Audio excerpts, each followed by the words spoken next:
తాకట్టులో ఉన్న బంగారానికి తక్షణ విముక్తి. ఈ రోజు మార్కెట్ రేట్ క్యాష్ మీ చేతిలో. శివ గోల్డ్ కంపెనీ, మీ నమ్మకానికి మా హామీ.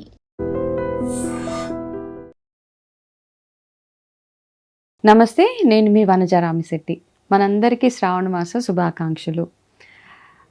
ఈసారి ఒక శ్రావణ మాసం స్పెషల్ సిరీస్ అండి.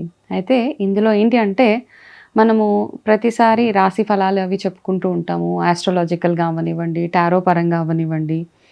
అయితే ఈసారి శ్రావణ మాసంలో ప్రత్యేకంగా మీ అందరి కోసం ఏంటంటే, మనము ఏ లక్ష్మీదేవిని ఆరాధిస్తే ఎవరికి ఎలా ఉంటుంది అని. మనందరికీ జనరల్గా మనం శ్రావణ మాసంలో లక్ష్మీ అమ్మవారిని పూజిస్తాము. శ్రావణ మంగళవారాలు కావచ్చు, శ్రావణ శుక్రవారాలు కావచ్చు, ఇవన్నీ రోజుల్లో మనము లక్ష్మీ అమ్మవారి వ్రతం చేసుకుంటాము. 2వ శుక్రవారము లేదా 3వ శుక్రవారం మనము అమ్మవారి వ్రతం అవి చేసుకుంటూ ఉంటాం. అయితే కానీ చాలామందికి చాలా రకాల ఇబ్బందులు ఉంటాయి కదండి. మనందరికీ ధనం ఒక్కటే కాదు, ఇంకా రకరకాల పిల్లలతోటి ప్రాబ్లం ఉంటుంది, లేకపోతే బిజినెస్లో ప్రాబ్లం ఉంటుంది, మనకి శత్రువులు ఉంటారు, లేకపోతే రకరకాల ఇబ్బందులు మనకు ప్రతి ఒక్కరి జీవితంలో ఉంటాయి.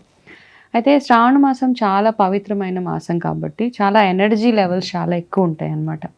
సో ఆ మాసంలో మనం శివారాధన చేసిన, హనుమంతుడు ఆరాధన చేసిన, లక్ష్మీ అమ్మవారికి ఆరాధన చేసిన, ఏ ఆరాధన చేసినా, అంటే ఇవన్నీ స్పెషల్ డేస్ అంటారు కదా. ఇట్లాంటప్పుడు ఏంటంటే మనం చేసే పూజలు మనకి 100కి 100% రిజల్ట్స్ ఇస్తాయి. అయితే ఈ రిజల్ట్స్ రావడానికి ముందుగా మనకు కావాల్సింది ఏంటి అంటే భక్తి. ఫస్ట్ శ్రద్ధ కావాలి, భక్తి కావాలి.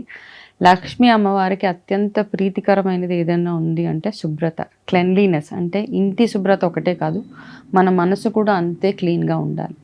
ఇవన్నీ ఉన్నప్పుడు మనకి లక్ష్మీ కటాక్షం ఆటోమేటిక్గా ఉంటుంది. లక్ష్మీ అమ్మవారికి ఇష్టమైంది ఇంకొకటి ఏంటి, చాలా ప్రశాంతంగా ఉండాలి. ఇళ్లలో ఏంటంటే చాలామంది ఇళ్లలో గట్టి గట్టిగా అరిచి మాట్లాడుతూ ఉంటారు. అట్లాంటి ఇళ్లలో ఎక్కడున్నా లక్ష్మీ కటాక్షం నిలబడదు యాక్చువల్గా. సో ఇలాంటివన్నీ మనం చిన్న చిన్న కరెక్షన్స్ మన లైఫ్లో చేసుకుంటూ, ఏ రాశి వాళ్ళు ఏ లక్ష్మీ అవతారాన్ని పూజిస్తే మీకు ఈ శ్రావణ మాసంలో మీరు అనుకున్న పనులు అనుకున్నట్టుగా ఫలిస్తాయి అన్న దాని మీద ఒక చిన్న స్పెషల్ సిరీస్ మనందరి కోసం.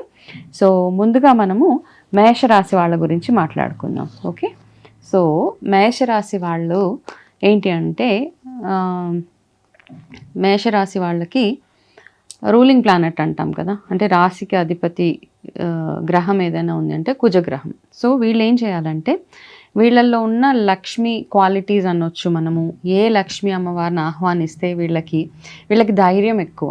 మేషరాశి వాళ్ళకి ఏంటంటే ఫస్ట్ ఏది ఉన్నా కానీ ఫస్ట్ భయపడరు అనమాట, ముందు దూసుకెళ్ళిపోతూ ఉంటారు. సో వీళ్ళతోటి మనం ఏదైనా లక్ష్మీ అమ్మవారిని పోల్చాలి అంటే ధైర్యలక్ష్మి. వీళ్ళకి చాలా ధైర్యం ఎక్కువ ఉంటుంది, ఏ పనికైనా చాలా చకచకా చేసేస్తూ ఉంటారనమాట. అయితే వీళ్ళు ఈ మేషరాశి వాళ్ళు శ్రావణ మాసంలో చేయవలసిన పూజ ఆరాధన ఏదైనా ఉంది అంటే, వీళ్ళు కాన్షియస్గా ధైర్యలక్ష్మి అమ్మవారిని పూజించడము. అంటే జనరల్గా మనం సంకల్పం చెప్పేటప్పుడు ధైర్యలక్ష్మి అమ్మ అంటే మనకేంటంటే మనకున్న క్వాలిటీని మనం దాన్ని ప్రాపర్గా ఎట్లా యూజ్ చేయాలి అన్న దాని మీద మనం ఫోకస్ చేద్దాం.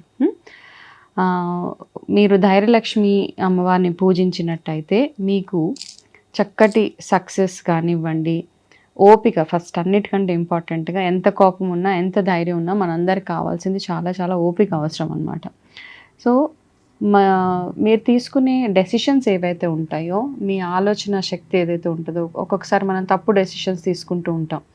ఈ శ్రావణ మాసంలో మీరు ధైర్యలక్ష్మిని పూజించినప్పుడు మీ డెసిషన్ మేకింగ్ ఏదైతే ఉంటుందో అది మీరు ఎప్పుడు ప్రాపర్గా డెసిషన్స్ తీసుకోవాలి అని అమ్మవారిని ప్రార్థిస్తూ, తొందరపాటు నిర్ణయాలు తీసుకోకుండా నా ఆలోచన విధానం కానివ్వండి, నేను చేసుకునే ఏవైతే తీసుకునే డెసిషన్స్ ఏవైతే ఉన్నాయో అవి మంచి డెసిషన్స్ అయి ఉండాలి అని అమ్మవారిని ప్రార్థిస్తూ, మీరు ఈ శ్రావణ మాసం మొత్తము మీ మనసులో ఏ కోరిక ఉన్నా తలుచుకొని లక్ష్మీ అమ్మవారికి చేయవలసిన ఒక మంత్రం ఓం శ్రీం మహాలక్ష్మే నమః.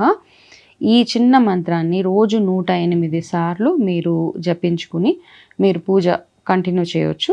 దాని తర్వాత ఇది ఫస్ట్ మార్నింగే చేయాలన్నమాట. నేను చెప్పే ఈ చిన్న రెమెడీస్ అన్నీ ఉదయాన్నే చేసుకుంటే చాలా పవర్ఫుల్గా ఉంటుంది.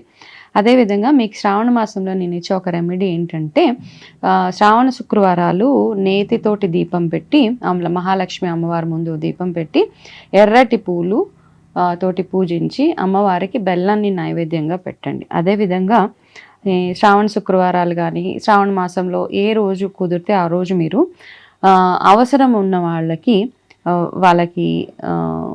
భోజనానికి సరిపడా ఏదైనా వాళ్ళకి ఇవ్వగలిగితే మీకు బాగుంటుంది. ఇలా మేషరాశి వాళ్ళు ఈ చిన్న రెమెడీ చేస్తూ ధైర్యలక్ష్మి అమ్మవారిని పూజిస్తూ రెగ్యులర్గా మీరు చేసుకునే పూజ వ్రతాలు నోములు ఏవైతే ఉన్నాయో అవి చేసుకోండి. కాకపోతే మనసులో సంకల్పం చెప్పుకునేటప్పుడు మీరు లక్ష్మీ స్వరూపంగా ధైర్యలక్ష్మిని తలుచుకుని మీకు మీ ఆలోచన శక్తి బాగుండాలని, మీరు తొందరపాటు నిర్ణయాలు తీసుకోకుండా మీకు ఇక ముందు అంతా మంచి జరగాలని లక్ష్మీ అమ్మవారిని నిష్టగా నియమంగా ఈ నెలంతా పూజించగలిగితే మీకు అంతా శుభంగా ఉంటుంది.